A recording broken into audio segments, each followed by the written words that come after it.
Welcome to the November 4th, 2014 post-election wrap-up on CTV of the election cycle. I'm Councilmember James Bozajian here with Calabasas City Councilmember Fred Gaines to go over the local numbers with you, after which we have a very special guest, State Senator-elect Bob Hertzberg, who will be joining us for some overall discussions about the election. Fred, give me some of your impressions about what happened last week. Well, the Republican tidal wave nationally hit the shores of California somewhat lightly, but they definitely hit. And while we're still not going to have any Republican statewide elected officials in the deep blue state of California, they did pick up some seats in the legislature, and it was a kind of election where Republicans did make some inroads in California. And then I guess, you know, we're starting to sound like a broken record, but what if they threw an election and nobody came? We're seeing really what's become a new era of low turnout, not only here but across the country, and that does have an effect on who wins and loses these elections. I agree with your observations. We had a national kind of tidal wave of an election in favor of Republicans, which is not uncommon for a midterm election for the party out of power. Here in California, you did have some, slight gains by Republicans. By slight gains, I mean they're now not the supermajority or superminority in the state legislature. They're over a third in each chamber. For the first time, they've ousted incumbent Democratic legislatures for the first time in 20 years from both houses, and also maybe from the Congress. They're still counting the ballots. But this is definitely a Democratic state, as evidenced by the turnout numbers and the fact that all the statewide offices were won by Democrats, some overwhelmingly, some a little bit closer. But as we go through the numbers, we'll see what the trends are. So let's turn to the voter turnout, which you alluded to. We look at the voter turnout in California. It may or may not, when they're done counting all the absentee and provisional votes, hit 40%. That would be a modern-day low for a general election, just like we saw a modern-day low for a California primary in June. What do you think the reason is for that, Fred? Well, we're seeing this trend all over the country. 7 out of 50 states had a greater than 50% turnout in this election.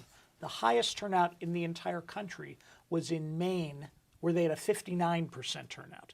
So we're talking about national elections, statewide elections, where people are not showing up to vote. And I think it's a number of things. I think it's people not feeling that their vote counts. When they do feel it counts for a presidential election, they still show up in larger numbers. But when it gets to the Congress or the state legislature or even their local elected officials, they're just not feeling the need to do that. I think that younger voters are not enfranchising themselves. I don't know whether it's technology or whatever, but you're seeing very low participation rates in younger voters. To be honest, here in California, we have one of the reasons that our voter turnout is even lower than the rest of the country is that Latino turnout is minimal.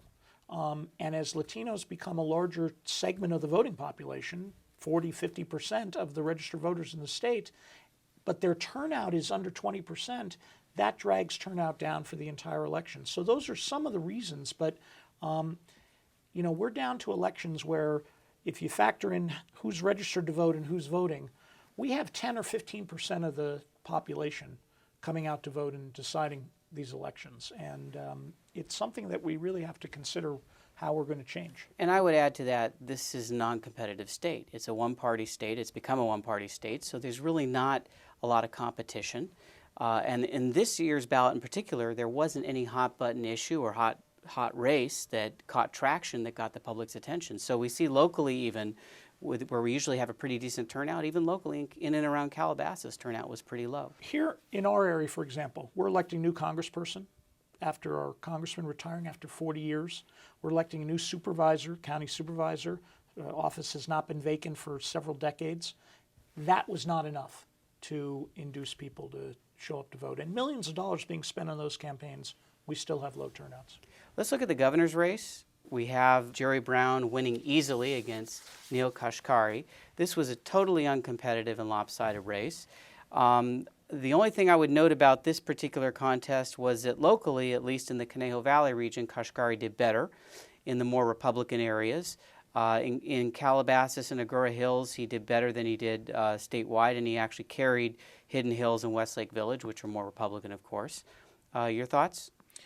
Well, look, if you remember, this was Kashkari versus Donnelly in the first round of the election. Donnelly being, considered much more of the conservative, Tea Party conservative. Kashkari was someone who you actually thought might be able to go out and get moderate voters, swing voters, decline to state voters. He had some liberal positions on social issues, but the Republican Party in the state is at a point where they can't mount a campaign.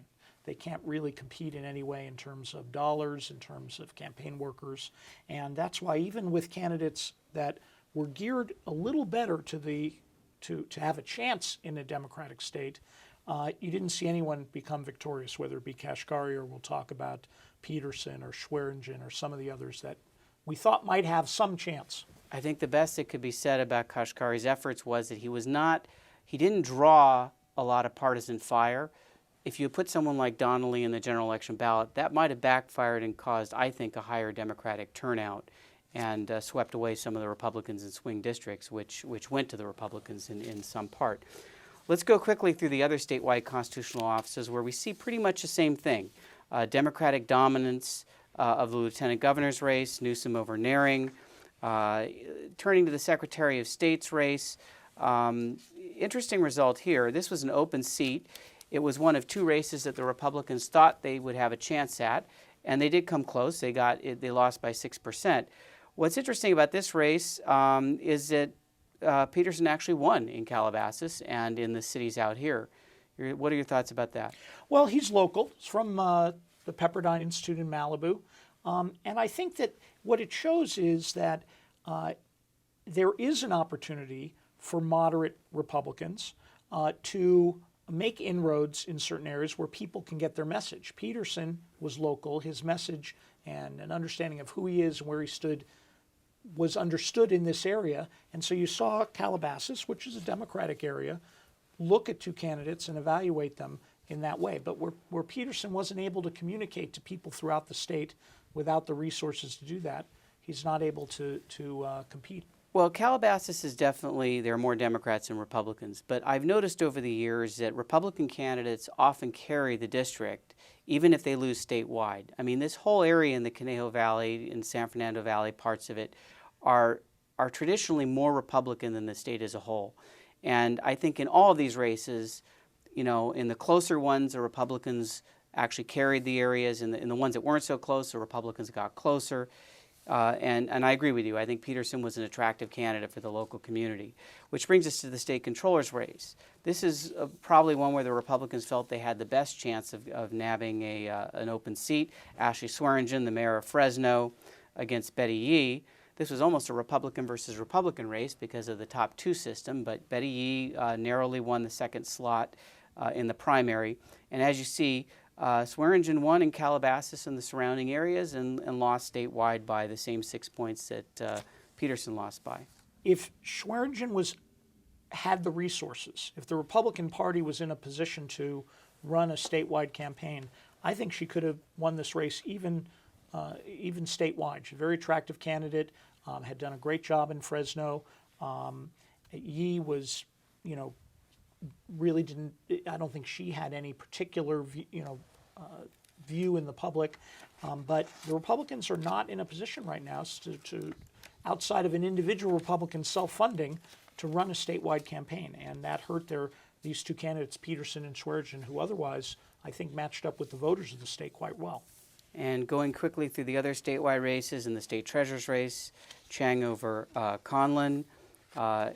In the attorney general's race, Harris over Gold, who happened to be a former Calabasas resident and ran for the city council in 1991, our city council, and did well but lost.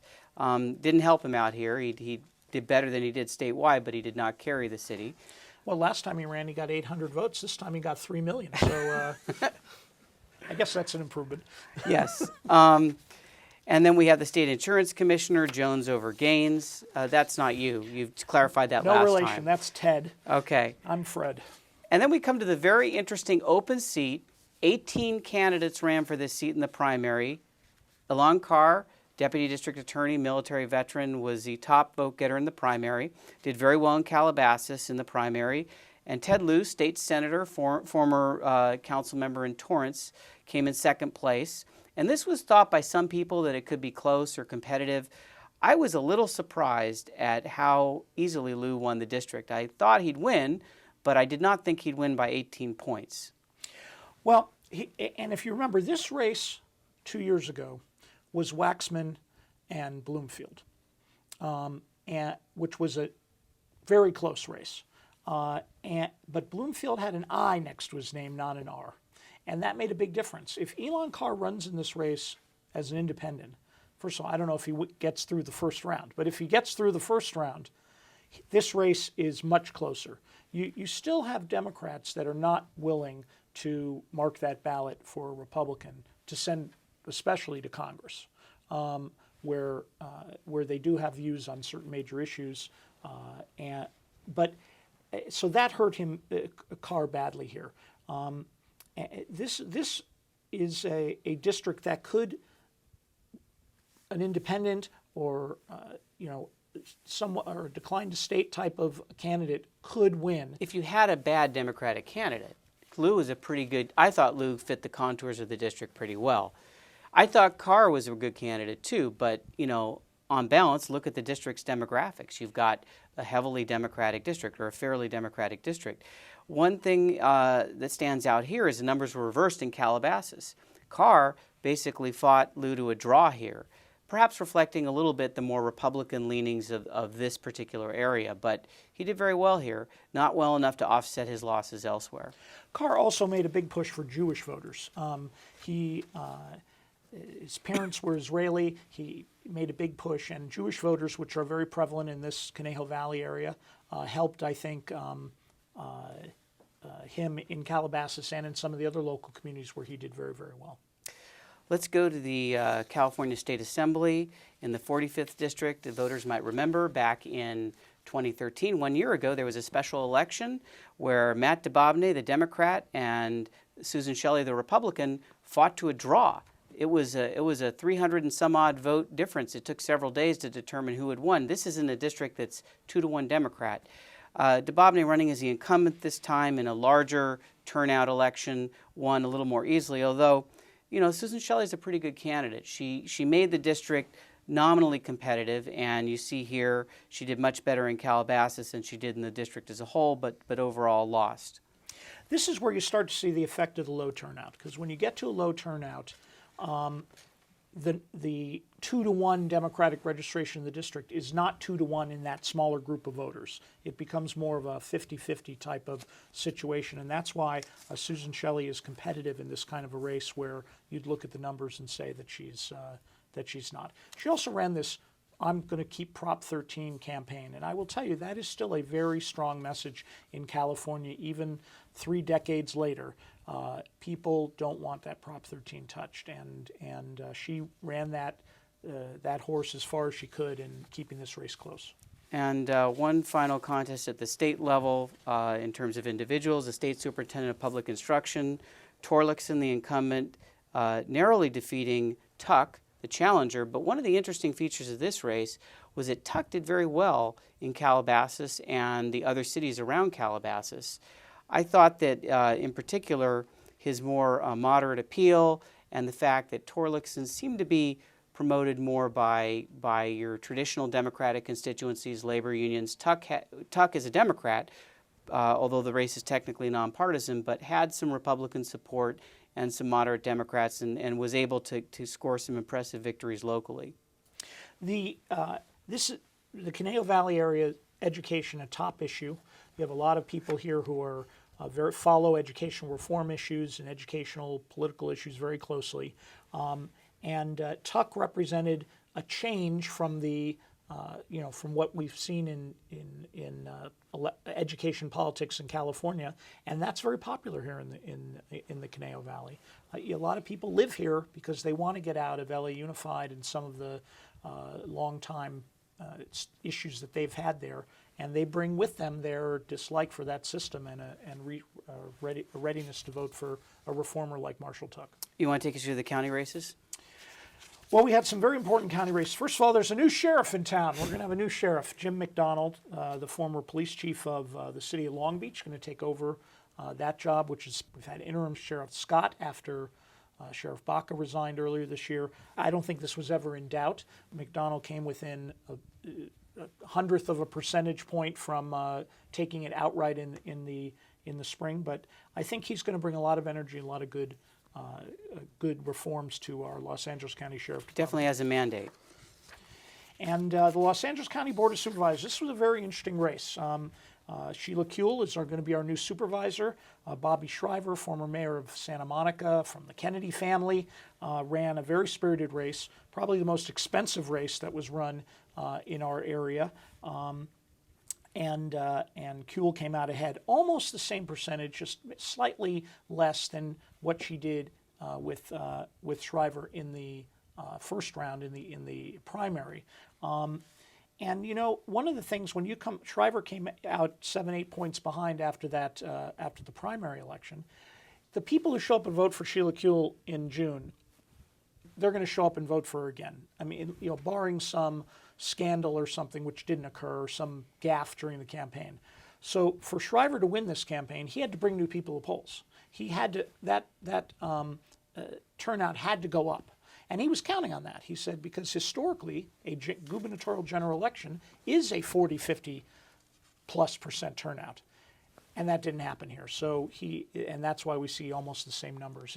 These were virtually the same group of voters that showed up in June that came out and showed up in November. And so it didn't allow Bobby Shriver to catch up. Well, one interesting feature that I found was in Calabasas, as well as some of the other communities around us, Shriver actually carried them. And he carried Calabasas by 8 points here. I suspect Sheila Kuehl was a longtime legislator. 14 years in the state legislature, very liberal Democrat. Shriver's a Democrat too, and no one questions his credentials there. But I suspect that a lot of Republicans probably voted disproportionately for Shriver. And he was a Democrat. He got some Democrat votes as well. And I think he was able to parlay that in the areas like Calabasas that have a little higher Republican registration than some of the other areas in the district to actually carry them. He did very well in Calabasas and the other, as I mentioned, the other Conejo Valley communities in the San Fernando Valley. Kuehl did better across the hill. We had a number of ballot propositions on the ballot, but we didn't have gay marriage, guns, marijuana, or the death penalty, so nobody showed up to vote for these ballot propositions, even though they were important. Our water bond, I think people, despite the fact that people still feel a little shaky about the economy, I don't think people are in the mood to vote yes on a lot of things. But water, they're worried about. This was a very important, this was a $7.5 billion bond. This was the first thing on many people's minds. Water, for once, suddenly took front and center. And I think a lot of people who wouldn't have voted for this a few years ago, they're very concerned about the drought, the water supply. They're willing to put forth money for it. It's passed pretty solidly, 2/3 plus. Prop 2 was the rainy day fund that the governor had recommended that requires a certain transfer of revenues into a reserve fund at the state level, also very popular. And maybe because it was called rainy day, people said, yes, we need a rainy day. But no, I think they Same knew thing. I think people across the board, regardless of partisanship, it passed easily everywhere by 2/3 or more of the vote. Yeah. The other ballot propositions, there was the health care insurance rate changes. This had to do with whether the state insurance commissioner, elected insurance commissioner, was given more power to make those changes. People voted no, about the same in Calabasas as they did statewide. Yes. Same with Prop 46, which was to increase the what they call the micro cap, the cap on pain and suffering damages. I think people were in the mood to vote no, especially the group that showed up, which was more weighted towards Republicans than you would otherwise. They were concerned about rising costs. I mean, these would obviously have financial implications, and people were very concerned about shelling out extra money at this time. And on Prop 48, they said no to any more Indian gaming as well. I think they've seen enough Indian casinos. But on Prop 47, Prop 47 passed, and that was a initiative to reduce the penalties for certain kind of drug-related crimes.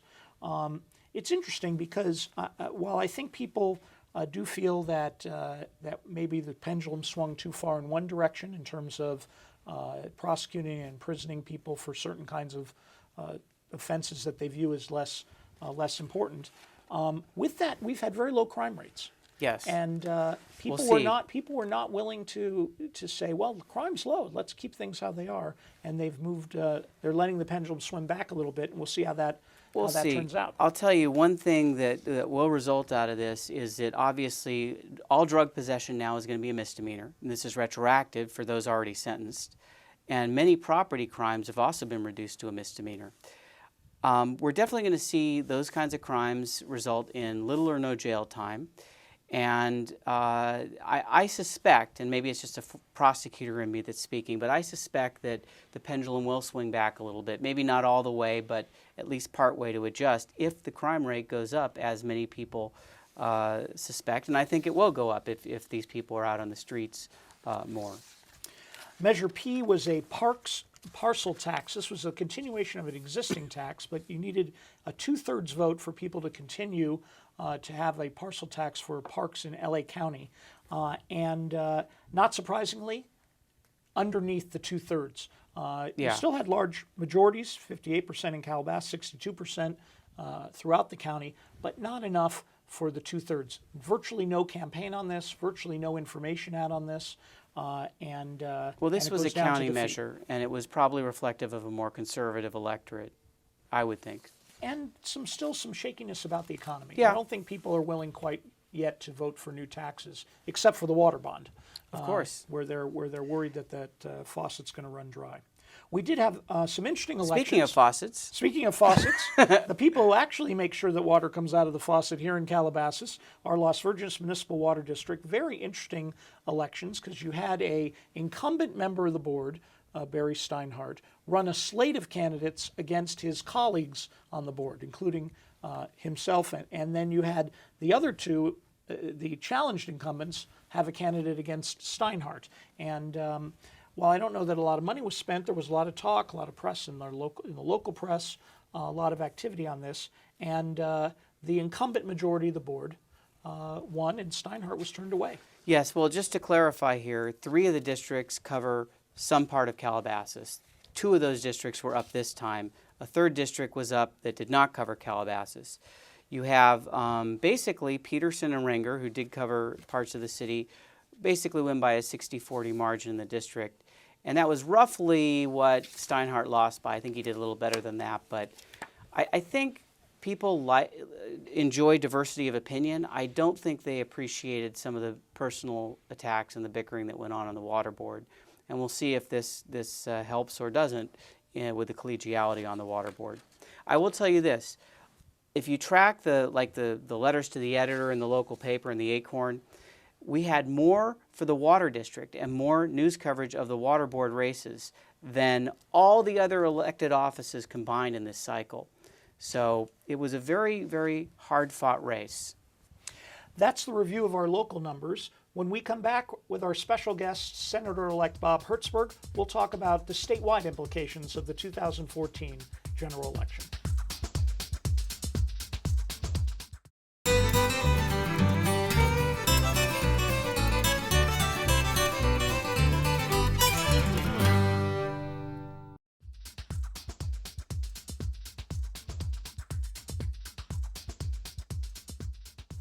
Welcome back to the 2014 general election analysis and wrap-up show with Fred Gaines and James Bozajian. And we have a very special guest for our last segment today, Senator-elect Bob Hertzberg. Bob was just elected to the state Senate. He's previously the Speaker of the Assembly. He's been out of the legislature for a dozen years, has run and was reelected in last week to the state Senate, elected to the state Senate, reelected to the legislature. Bob, welcome. It's great to have you here. Hey, listen, I'm here with 2 former mayors of Calabasas. How good does it get? Thank you. Bob, tell us And soon to be future mayors. what your plans are for going back to Sacramento representing the San Fernando Valley. Well, let me tell you, when I served before, I loved representing the Valley, being a strong voice for the Valley, and fought like crazy, whether it was Sound Walls or the Orange Line or go down the long list, and I'm going to be a big, huge voice for that again. And in this campaign, even though, quite frankly, among the political pundits, it wasn't much of a race, I spent a year and a half with hand-painted signs and walking door to door and all the old-fashioned stuff. Unfortunately, the people of Calabasas didn't get the Hertzberg potholders and stuff. But to really go deep and to build a relationship with the community, so people understood they had somebody in Sacramento who heard them and listened to them. As you suggested, it's been a dozen years since I've been in Sacramento. Secondly, with respect to what's going on in the state, while I've been out of government, even though I've been working on renewable energy and other areas and doing stuff, I have been working quietly on a bunch of reforms. Top 2 primary, 50% plus 1 on the budget, redistricting to change the kind of favoritism towards incumbents, and now just recently the initiative process. So it's leveled the playing field and was a big factor for me going back to work on a lot of the big issues that we need to deal with in California, starting with tax reform, dealing with the Obamacare stuff, really thorny stuff, but I'm not going in to shy away from little stuff. So it's a marriage between, on the one hand, working and really trying to be an articulate voice of hard work for the big kinds of issues that affect California on the economy, and on the other hand, a deep, deep respect for the community. I'm excited about it. I want to congratulate you sincerely and tell you also sincerely that if more people like you, both Republican and Democrat, were elected to the legislature, it would be a happier place to work and a more congenial place and probably a lot more productive. Now, those compliments aside, one question I have for you. How do you think Sacramento politics have changed in the last 12 years since you've been in the legislature? I don't know. I don't know. I really don't know. I'm just, part of the tone I take and how I do stuff. The reason I got elected unanimously before, I don't look at Democrats or Republicans. I don't look at senators versus assembly members. I look at people who are hard work trying to get stuff done. It seems a little bit more transactional from a distance. Seems like, it's starting to shift back because we've changed term limits to 12 years where people are taking a longer term view, which is one of the shortcomings as a result of the short term limit time frame. I've really worked hard on trying to meet with folks and drill on the issues and stuff. But look, I'm excited about working with Jerry Brown. I think he's a sophisticated guy. He knows how to get stuff done. And I think there's real opportunities. I wouldn't have done it if I didn't think that there was an opportunity and it was a real need to do stuff in Sacramento. I would run for another office instead. Maybe come out and run in Calabasas. We wouldn't want that. Tell me your view about the election. How did it come down compared to what you thought? What were some of the important messages from the 2014 general election? Well, politics is interesting. I've been doing this for over 40 years. I started out in the Watergate era when, no Republicans turned out because it was the Nixon-Watergate stuff. So I see these wave elections. I'm a little philosophical over time. And what happens in elections, there really wasn't anything big on the ballot that inspired people to vote. It wasn't a presidential election. Jerry Brown wasn't in a tough contested race. He didn't even spend any money directly on his race. He just did it on the water measure and on the rainy day fund. So you didn't see that kind of things happen. And then the messages and the propositions were all negative. Bad Sacramento politicians, with the doctors, don't trust. And so it turned people off. And so you had a real downturn in the turnout, and there wasn't that level of activity. And from my point of view, it makes my heart bleed because I hate that. I hate it. It's like there's nothing more important in a democracy than people participating, knowing what's going on. So I don't like it. I understand it. And certainly the wave nationally had an impact, what we saw around the country and with President Obama. Were there any particular results looking at the election cycle that surprised you or stood out? Yeah, of course. It's Assemblymember Raul Bucanegro. I love him. He's a great guy. He's a class act. He's a hard worker. He's an excellent, excellent, excellent legislator. I am totally looking forward to working with him. Here's a fellow that won in the 60 percentiles in the primary, and the general, he's 7 votes down right now. I think he'll win in the end by 20 or 30 votes, but it's unbelievable. And I think that happened partly because of we had a Democrat and a Democrat, right? And so what happened was it had his opponent as the first person, and he was the second person. Most people think they're voting Democrat versus Republican. They saw the Democrat name, and they voted Democrat. I think, secondly, the Republicans didn't want to vote for the incumbent, so they voted against him, right? And I think there were probably a few other factors, but it really was shocking. I think he'll win in the end, but for a fellow I don't care that he was an incumbent. I care that he's a great, great legislator. He's a hard worker. He was in the community. The area that he represents in the communities largely overlap the areas that that seeking to represent. And So- what area is that, just so we're clear? well, it's the San Fernando Valley. Basically, is one of the great things we did in the redistricting commission this time, which I'm really excited about. I did the last redistricting, and I wasn't real happy about it. We actually have 2 Senate districts in the valley. We have a West district, which is currently represented by your dear friend Fran Pavley, and we have the East district, which was Alex Padilla, who's now going to be the Secretary of State. That's the district I ran for. So it goes all the way from the top of the valley, Sylmar, Alita, Pacoima, Panorama City, takes in part of Burbank, all of the city of San Fernando, goes out as far west as the Cal State Northridge, and then comes down and goes basically to the Skirball, and the southern border is Mulholland, takes in Universal City, and that area. It's 1 million people, just a little shy of 1 million people. It's really quite amazing. Now, while Republicans did not take any of the statewide offices, there'll be no Republican That's right. statewide office holders. They did pick up seats in both the Assembly and in the Senate. That's right. Reducing the majorities there to less than what we now call the supermajority That's right. needed for new taxation and so forth. How do you see that as affecting the body that you're about to enter and the legislature you're about to go back to? Well, I don't know. You know, when I first got elected, the other party, the Republicans, were in power. We were only a couple of people up. When I left, there were 50. It got up to 55, I think, something like that. 57, I think is what it was. And fundamentally, I mean, I like a robust environment where people can talk and exchange ideas. But the only thing you need 2/3 for are putting a bond measure on the ballot, or, which is good to get compromise on, or a tax increase. And this governor said he won't put a tax increase without a vote of the people, which he just proved in Proposition 30. So it'll have some minor impact, but I don't see it having a big impact. It has kind of a somewhat of a I don't think the word I'm thinking about, but the notion of some symbolic impact for the Republicans that they were able to win those seats. But beyond that, I don't think it was really that big of a deal in the scheme of things. But from my point of view, if you're a member and you get elected, the Constitution says you have a right to vote. And I talk to everybody, and whatever their vote is, and I don't pay attention to partisanship. I try to persuade them to come and vote my way on some issue that I think is important for the state. You mentioned earlier in your discussion about the top 2 system now being in place, which it wasn't before when you were in the legislature, and the open primary, which wasn't in place when you were in the legislature previously. How do you think, looking at where we're at now, how do you think those 2 reforms have changed Sacramento politics, if at all? Well, I think the big reforms that have changed Sacramento politics, a couple, let me tell you if I could add a little bit to Sure. amendments to your question.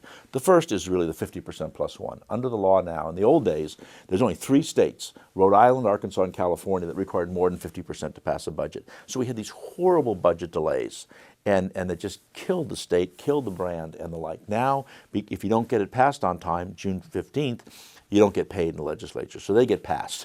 Right? They get passed, which is a great thing. And it only requires 50% plus one. It takes away some of the power of the other party, the minority party, but they get passed, which is a good thing. That's a big deal, changes that fundamentally.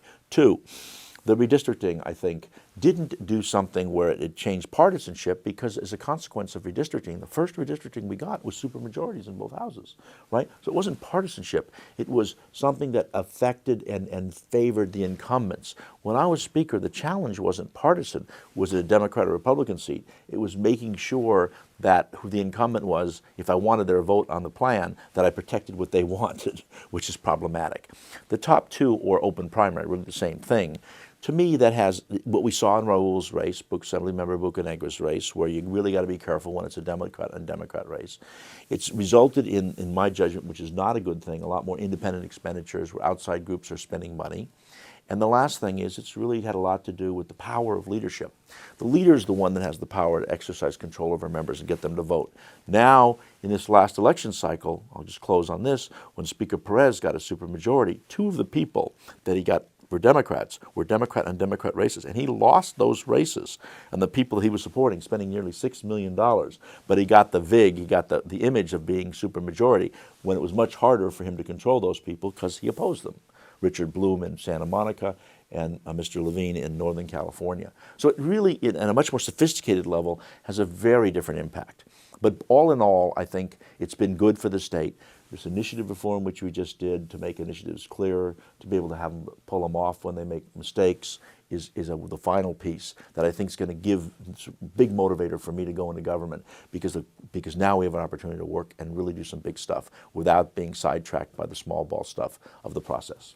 We're in the last 4 years of Jerry Brown, and he's talked about some big issues over time. Right. The bullet train, the peripheral canal, or the water tunnels, whatever that proposal is at this point in time. 2 25-foot tunnels. Tuition at the University of California, getting that under control. Right.